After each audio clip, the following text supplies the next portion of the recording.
Have you ever been stuck waiting for a task to finish in your code, only to realize that it seems completely uninterruptible? It's frustrating, right?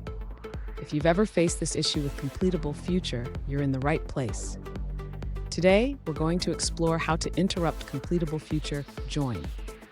I totally understand your concern.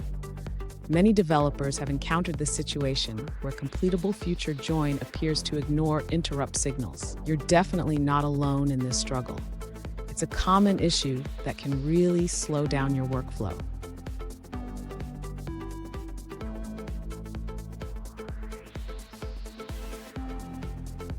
Let's dive into the specific question at hand. One user recently asked, "How can I interrupt a thread when calling CompletableFuture join?"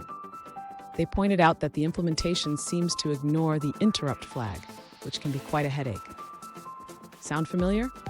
Let's tackle this together. So why does this happen?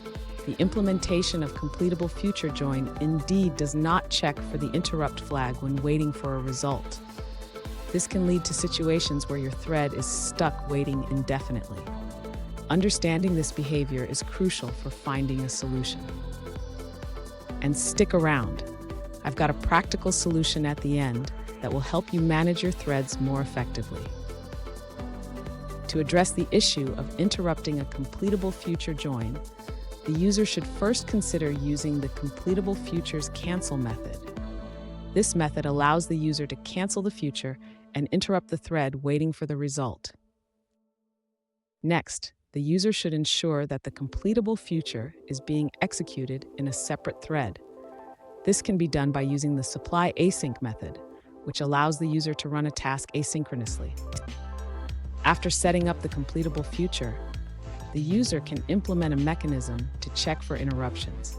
This can be done by periodically checking the interrupted status within the task being executed. Finally, the user should handle the cancellation properly. This means ensuring that any resources are released and that the application can gracefully handle the interruption. Fun fact, did you know that the concept of futures in programming is inspired by the idea of promises in real life? Just like you can promise to deliver something later, futures allow you to handle results that will be available in the future. Now, let's look at the answers provided by other users. One alternative approach is to use CompletableFuture.allOf. This method allows you to create a CompletableFuture that completes when all your joined futures finish. Instead of calling join, you call get on the all-of future, which is interruptible. That's it for that response. Let's explore another one. An alternative approach to handle the uninterruptibility of CompletableFuture join is to use exceptions. This user suggests that instead of trying to interrupt the join method directly, you can complete the CompletableFuture exceptionally. Here's the actionable tip I promised. Always ensure that your CompletableFuture has a way to be completed or canceled. This will save you from those frustrating moments of waiting indefinitely. And there you have it. You now have the tools to manage your CompletableFuture effectively. Remember, handling threads properly is key to a smooth coding experience. If you found this video helpful, hit that subscribe button for more tips and don't miss our next video where we dive deeper into asynchronous programming.